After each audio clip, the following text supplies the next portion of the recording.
My name is George Kwaning. Top of the stories is our latest research from Koforidua Technical University shows foods cultivated in galamsey-prone areas contain dangerous levels of cyanide and lead. And government settles $709 million Eurobond obligation. Plus, Peace Council cautions against 31st night doom prophecies. We have details of these and many more coming up shortly. Stay with us.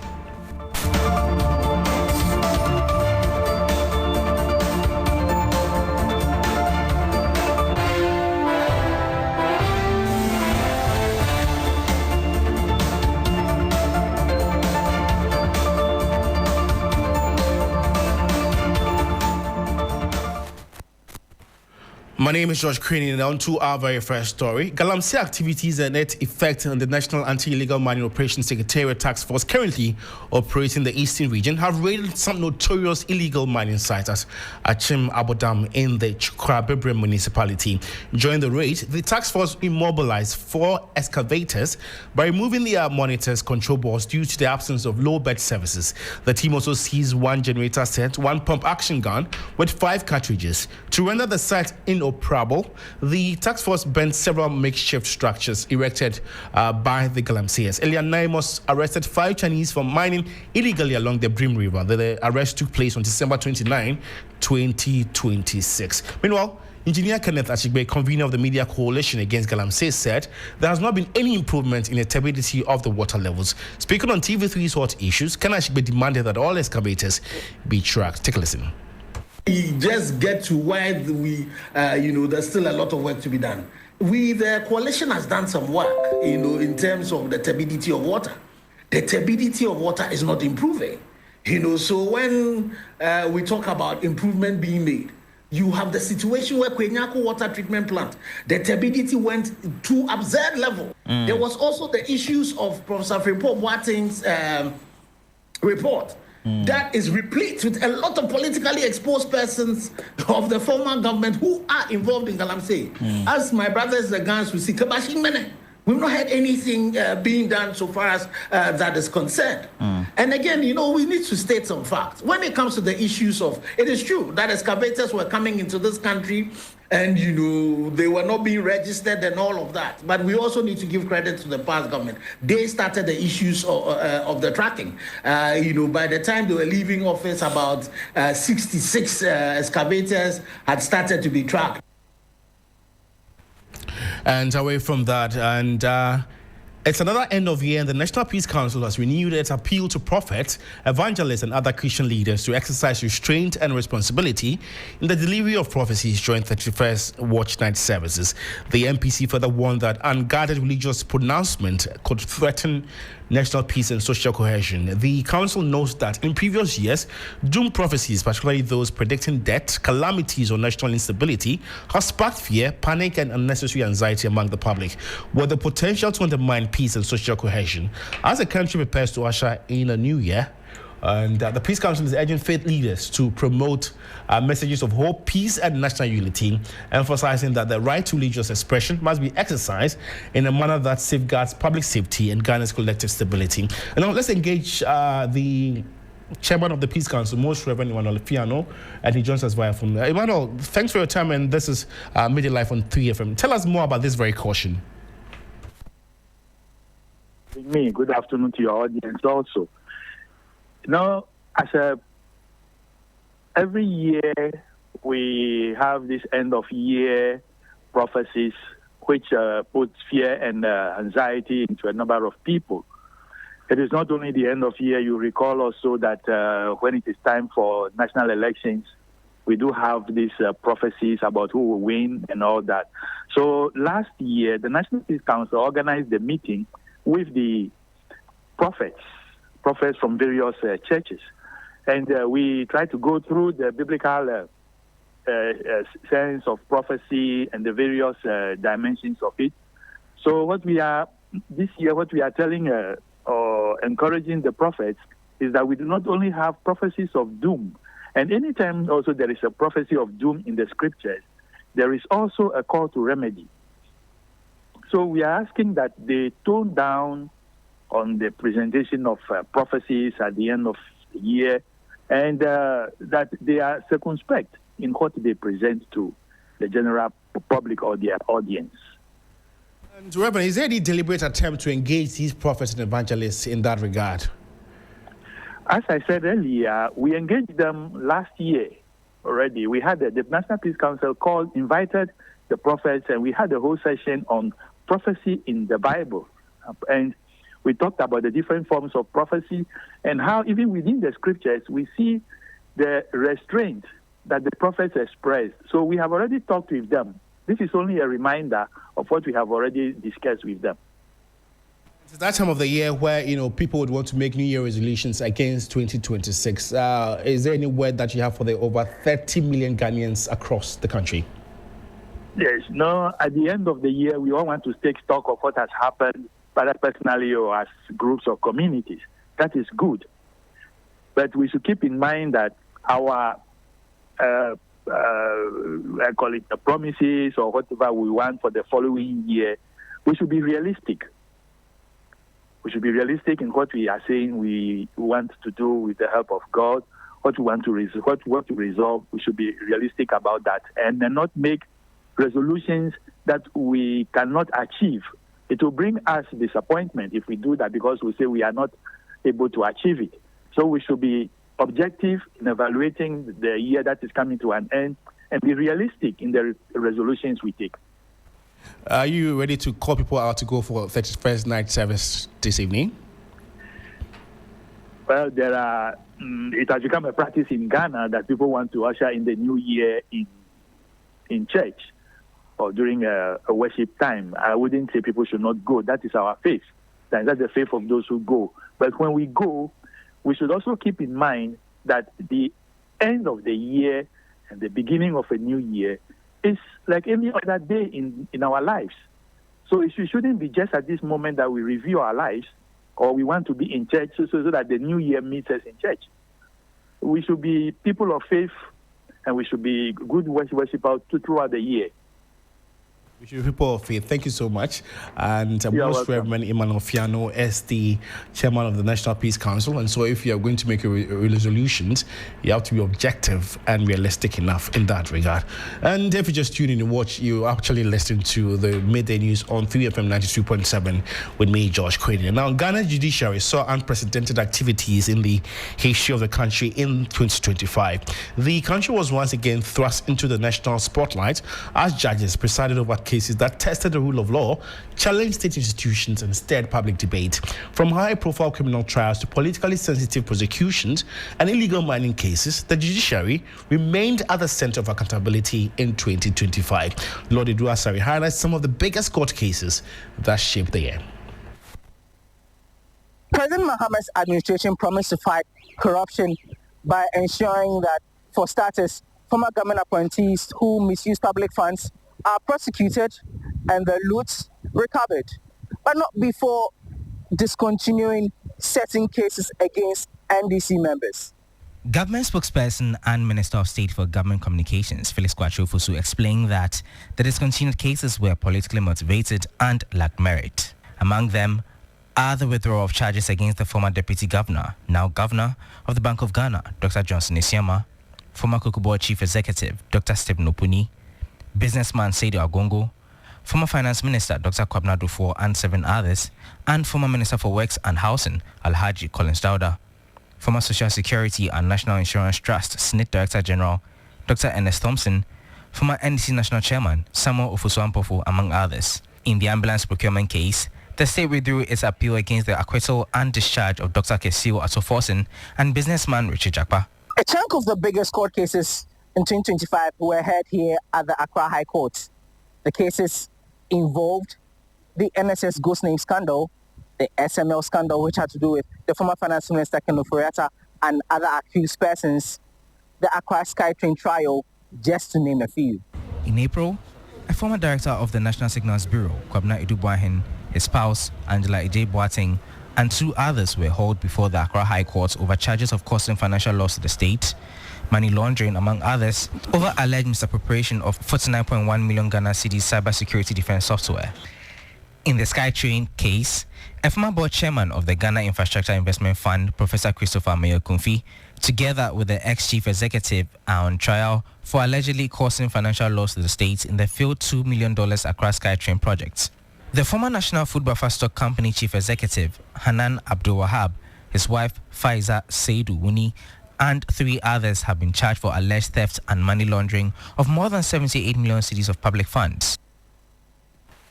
And now the health sector in the year under review saw authorities shut down several unlicensed health facilities nationwide. Officials say this improved patient safety and strengthened regulation within the sector. In a separate move, the sector recorded a swift public health response, particularly during the Mpox outbreak. Health fears resurfaced early in the year as Mpox outbreaks in parts of the sub-region placed Ghana's health system on high alert. Surveillance was heightened, public health education intensified, and border monitoring reinforced. Over 10,000 cases of typhoid fever were reported in the Oti region, while over 100 suspected cases of meningitis resulting in 16 deaths were also reported in the Upper West region. These disease outbreaks reopened critical discussions about Ghana's epidemic preparedness, laboratory capacity, and the effectiveness of risk communication. There are some districts that used to have relatively high number of cases, but it's gone down. And there are some districts that have come up. So that brings to bear that we don't need to underrate Mpox. Drug abuse, particularly among the youth, emerged as a major public health concern in 2025. The rise of synthetic drugs, often referred to in public discourse as red, shifted the conversation from social concern to national alarm. That 5-10 minutes of getting high could be the end of your life. And so don't get high, rather work hard to contribute meaningfully to the development of Ghana. The controversies surrounding Ghana's health information system management contract was also topical. The disputes revolved around the Ministry of Health's decision to switch from the Lightwave Health Information Management System to the Ghana Health Information Management System. Critics, however, questioned the lack of transparency and accountability in the contract switch, demanding an audit report to justify the transition. Well, that was a story filed by my colleague Sarah Pankro. And now the government of Ghana has settled a $709 million Eurobond obligation, marking another major milestone in the country's ongoing economic recovery and debt management efforts. The Ministry of Finance confirmed that the payment was made on Tuesday, December 30, 2025, using funds from government cash buffers, underscoring the renewed strength in Ghana's liquidity and fiscal management position.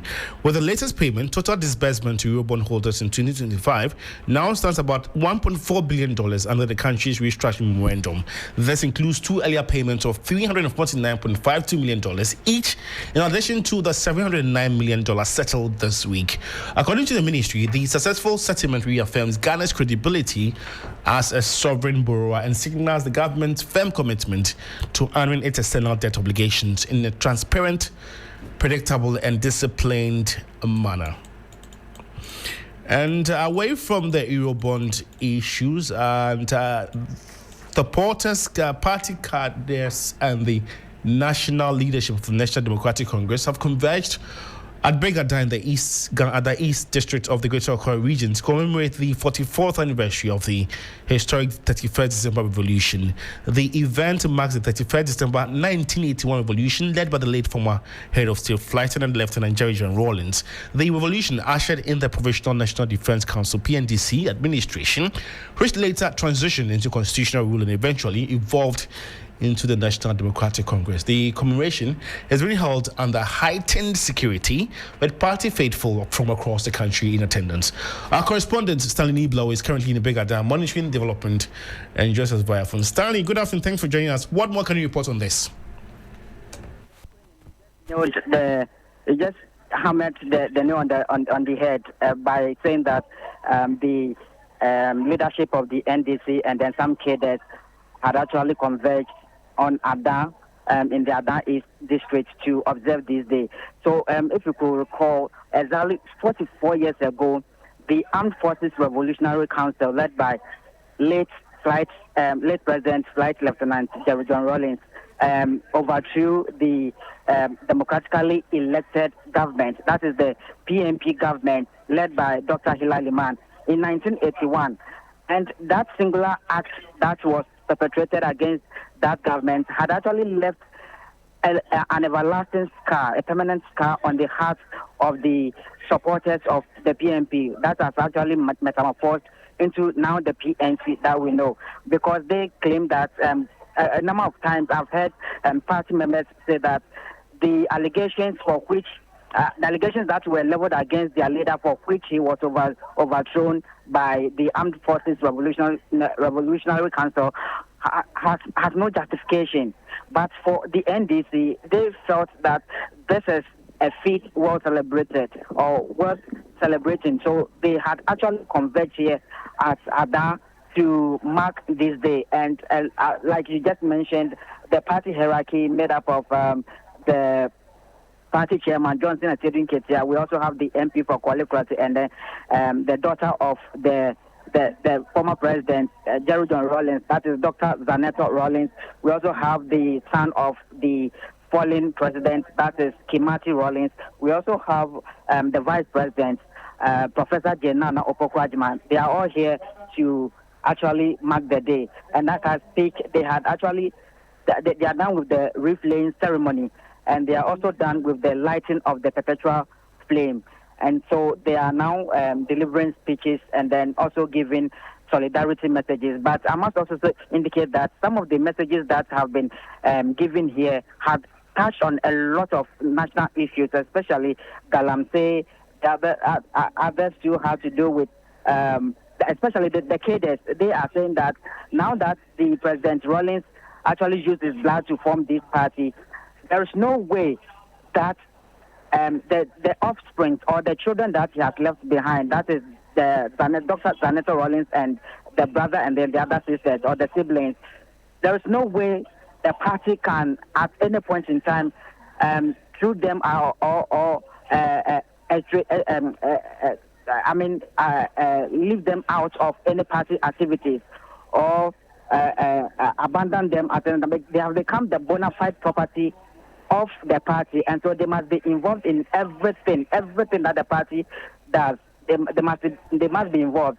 And then when Dr. Zaneto Rawlings also had the opportunity to address the gathering, she touched on a number of issues. One has to do with the fact that, in Parliament, the NDC is actually dominating in terms of their numbers. And they said the overwhelming majority that they have actually heard from the people.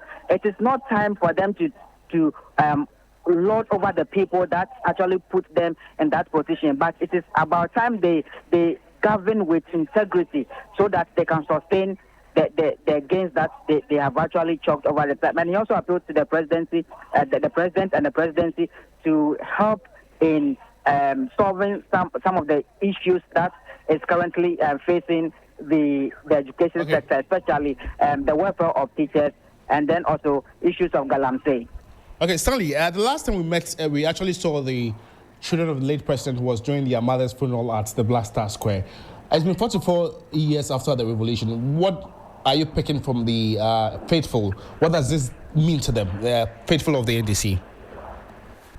Yes, so, like indicated, the last time we saw them was the funeral of their fallen mother. But that solemn mood that characterized that era is no more, because if you look at the demeanor and then the delivery of Dr. Zaneto Rawlings, you can clearly see, or her countenance can tell you that they have actually, even though it is a solemn moment and a sad day for them, they have overcome it and then they are forging ahead. And so the people or the supporters that are here to also have actually accepted and then supporting them. And so going forward, we are hoping that the party will rally behind a common cause to develop the country just as everyone wanted.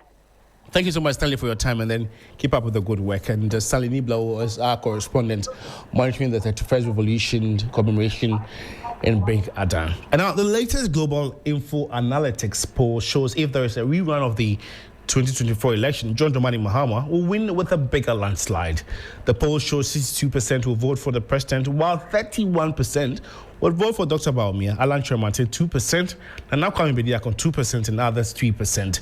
The poll shows that Dr. Bawumia could win the northern region but lose eastern region to John Dramani Mahama. For the race to lead the MPP in 2028, the poll shows voters preferring Dr. Mamadou Bawumia by 56%, Kennedy Japan 28%, Dr. Brian Champon 6%, Dr. Yao Osei Dushum 6%, and Kwabena Japan 4%. However, among MPP voters, 72% back Dr. Bawumia, while 19% back Kennedy Japan, Brian Champon 4%, Dr.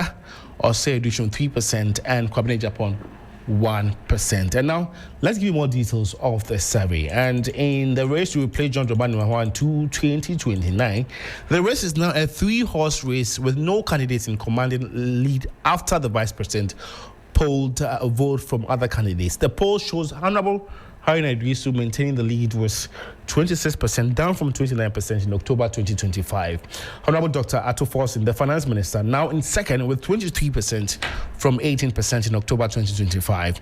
Esiedun Ketia, NDC chairman, in third place with 22%, down from 24% in October 2025. Professor Jenana Opoku-Agyeman in fourth position with 11%, Julius Debra 7%, Okujeto Ablakwa 6%, Professor Joshua Labi 2%, and Eric Opoku 2%.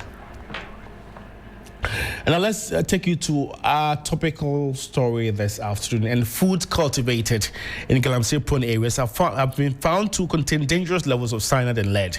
Research conducted by Koforidua Technical University and Kwame Nkrumah University of Science and Technology reveals traces of heavy metals in cassava grown in Pamin and Jedam communities in the eastern region.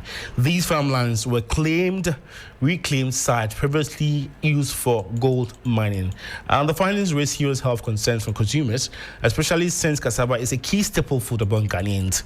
The findings raises serious health concerns, and according to the researchers, mining residues washed into streams and rivers seep into the surrounding environment, contaminating farmlands and underground water sources, thereby poisoning the ecosystem. Let's go on to the telephone lines. Dr. Yao Achreko is a lead researcher and joins us on phone for more on this topical development. And Doc, thanks for your time. Can you explain the research that has been conducted? Yes, thank you for the opportunity and listening to listeners. Yes, so as you indicated earlier, cassava is an important staple that is consumed by a lot of people, and it became very alarming when we got to know that some reclaimed mine sites were being used to cultivate cassava.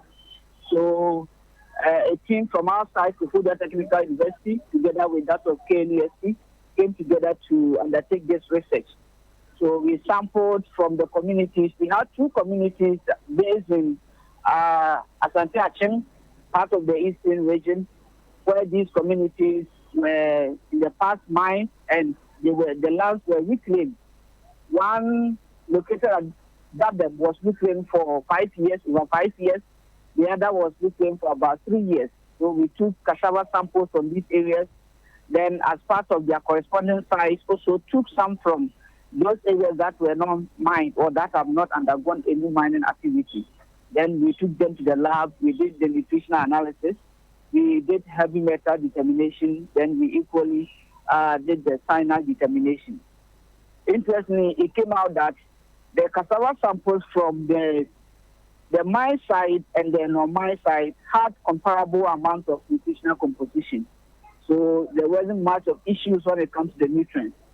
The striking issue has to do with high amounts of lead and cyanide that were found in the cassava samples obtained from these areas.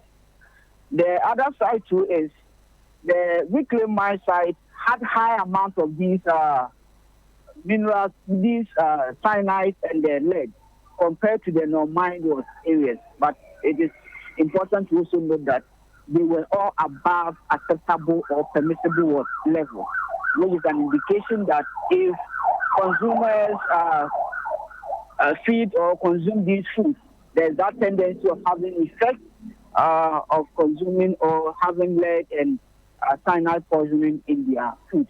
this came out of the study that we conducted. Doc, so what was the level of contamination? Can you tell us? So in terms of for numerical value, what I have in mind with the cyanide was around 41.7 to 79.04, which is gram per kilogram. And that for that, the lead is not off head, but I can get the value to you in due course. So, Doc, and also, what are the potential health risks of consuming cassava containing cyanide and lead? Yes, so in most cases, when cassava is being contaminated or when foods are being contaminated with lead and even cyanide, the risks that are associated with this have to do with you have issues of what? Mental development or cognitive issues. It has issues, it can affect your cognitive system. Aside that, to the neurotransmitters that function within our body, sending senses or signals to our memory or our mind also becomes affected. So it can equally lead to some deformities, especially when it comes to infants or even pregnant mothers consuming such foods or items that are contaminated with lead or cyanide. So cancer, headache, dizziness, respiratory issues are all problems that are associated with the consumption of foods that are contaminated with lead or cyanide. So before you take leave of us, and what other crops aside cassava was tested? Yes, for this particular study, we focus mainly on cassava because for the study area, we realized that it was cassava was the most dominant thing that was being cultivated in the area. But I am pretty sure other places, they may be cultivating different commodities other than cassava. But for the study, focus on those areas where the cassava staples that were produced there. And ideally, some of these lands should have been used for cultivation of tree crops like teak, acacia, and what have you. But this is the case. The inhabitants of those areas have started using it for the annual crops, which is quite dangerous for our food security. Doc, thank you so much for your time, and we'll surely come to you when we want any clarity on this very research. And Dr. Yao Achirek is a lead researcher, and we'll be following up on this very development and surely finish with updates in our subsequent bulletins. And if you just tune in, you are listening to the Midday News here on 3FM 92.7. Reforming Party Company, the Member of Parliament for Krowo and Minister for Gender, Children and Social Protection, Agnes Namomo Latin, has hosted hundreds of vulnerable individuals, including the aged persons, widows, orphans, children, and persons living with disabilities from across the constituency as part of activities marking the festive season. And speaking at the event, she said the engagement was aimed at connecting with vulnerable groups and to reaffirm government's commitment to their protection and development through social protection programs. And in Ghana, vulnerable populations such as the aged, widows, orphans, and persons with disabilities continue to face challenges, including poverty, economic insecurity, limited access to healthcare, social isolation, and stigma. These challenges underscore the need for stronger support systems and sustained social protection policies. The event, hosted in her constituency, aims to spread festive cheer and highlight the government's commitment to supporting these groups who face significant challenges like poverty, stigma, and limited access to healthcare and social services. Let's take a listen to the Gender Minister and MP for Krowo.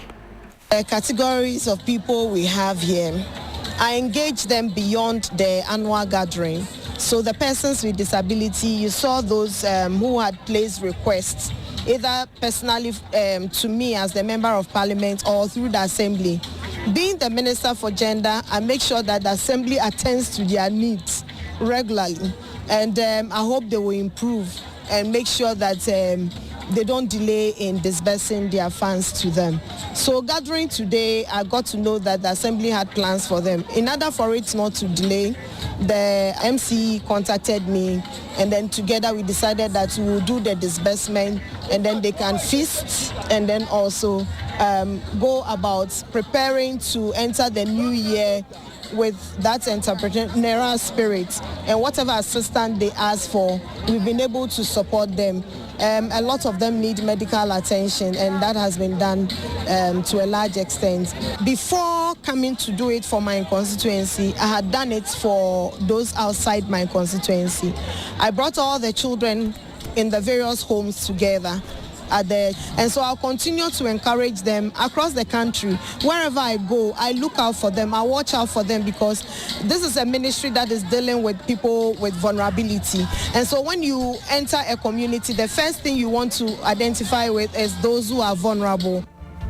Agnes Namwolate is the Member of Parliament for Crow and Minister for Gender, Children and Social Protection. That brought us to wrapping up this very bulletin. For more news updates, just log on to our website. It's 3news.com, and my colleague Bismarck is standing by for business. Have a good afternoon.